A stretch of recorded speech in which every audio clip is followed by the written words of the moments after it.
Bonjour, tout d'abord merci puisque si vous voyez cette vidéo, c'est que vous avez fait l'acquisition du jeu des émotions. Je vous propose un accompagnement là pour que vous puissiez bien l'utiliser et en saisir toute la subtilité. Mon intention est une intention très pragmatique parce que je suis quelqu'un de pragmatique, c'est-à-dire qu'il va vous être utile de l'utiliser pour aider vos enfants à résoudre les problèmes auxquels ils sont confrontés, très clairement, et pas uniquement à nommer l'émotion qu'ils ont quand il se passe quelque chose. C'est que l'émotion va leur permettre de savoir ce dont ils ont besoin et de mettre en œuvre quelque chose de concret pour sortir de cette problématique désagréable, puisque là on va parler des émotions désagréables et des situations désagréables.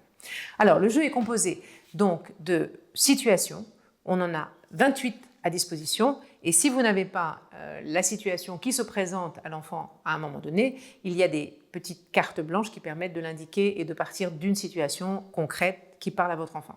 Ensuite, vous avez 18 cartes qui sont des cartes de réaction, c'est-à-dire qui parlent d'une réaction archaïque, qui parlent de cette réaction primaire qu'on peut avoir quand il se passe quelque chose, on a envie soit de taper, soit d'hurler, enfin voilà, on ne va pas forcément le faire, on peut le faire, surtout les enfants qui ont plus de mal à se contrôler, mais en tout cas c'est la première réaction qui indique de manière intéressante ce qui se passe à l'intérieur de nous.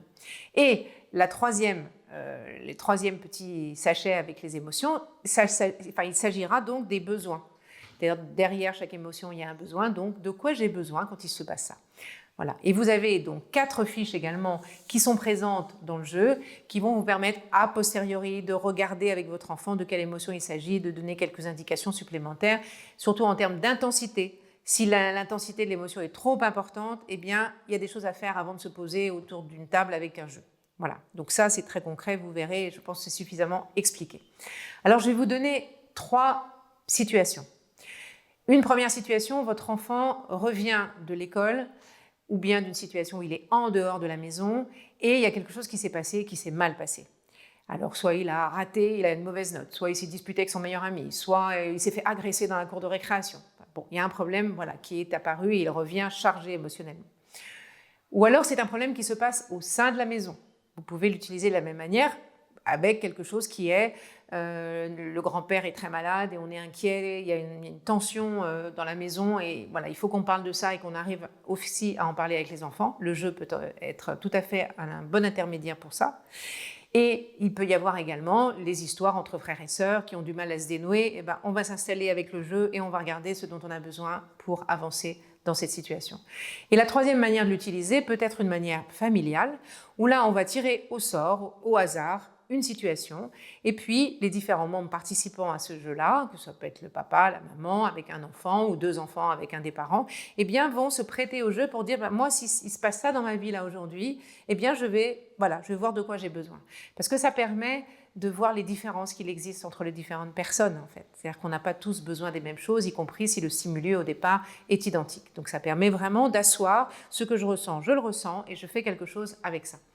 Alors je vais prendre un exemple. Maintenant, à partir d'une carte, on se moque de moi.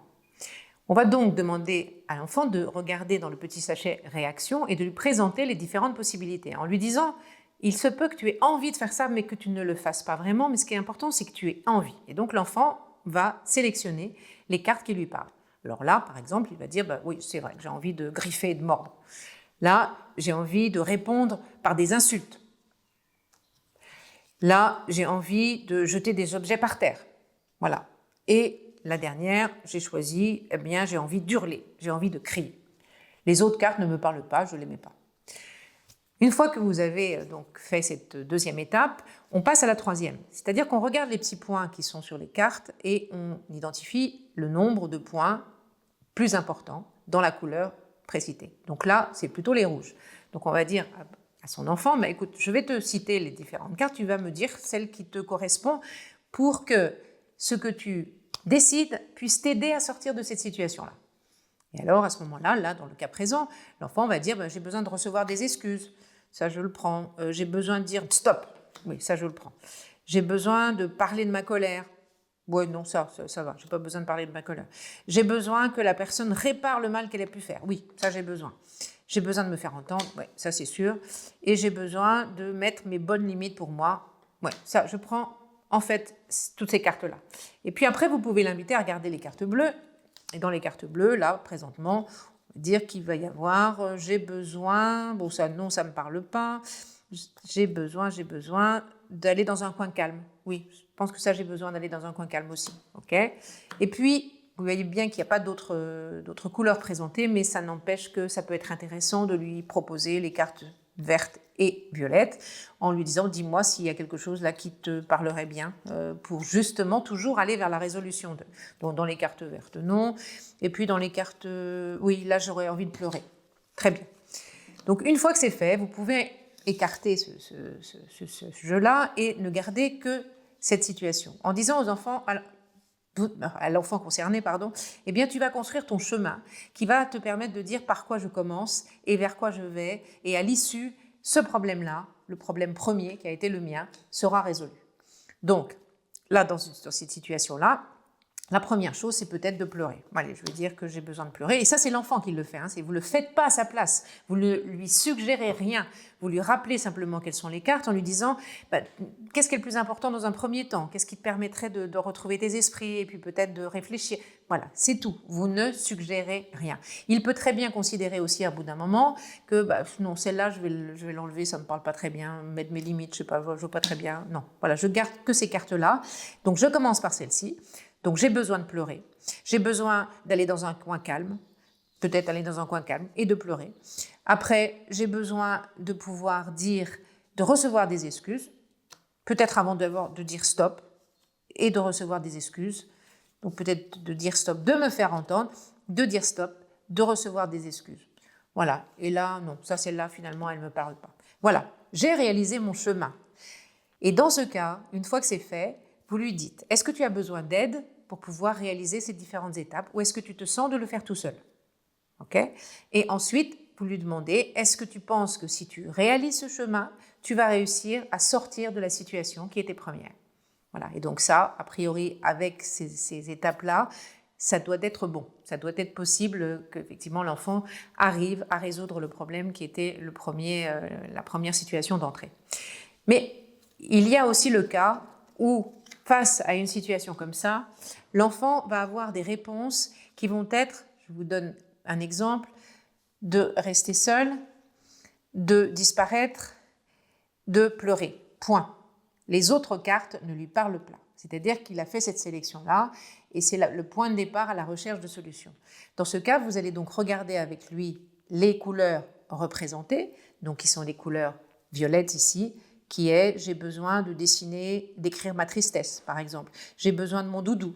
Bon, voilà, ça ok. Ça, non, les autres me parlent moins. Par contre, bleu, de quoi j'ai besoin?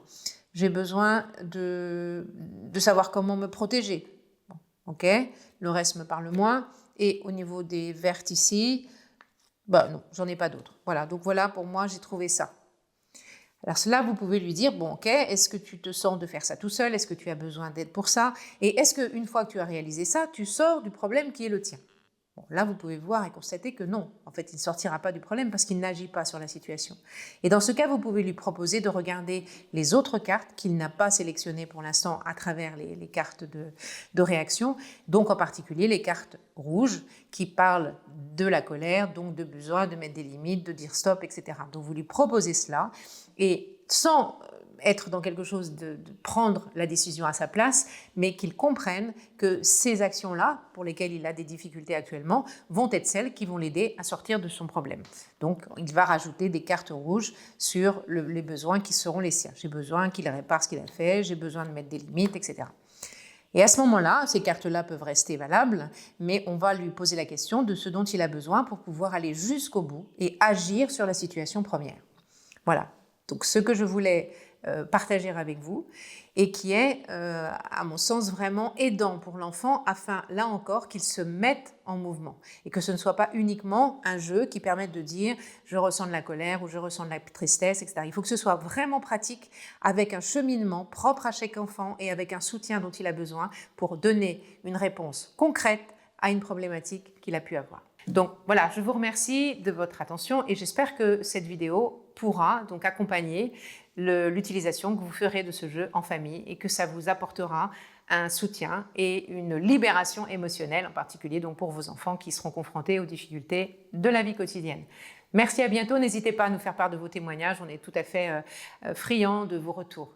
Merci beaucoup et communiquez ce jeu à l'extérieur également pour le faire connaître s'il vous semble être intéressant. Au revoir.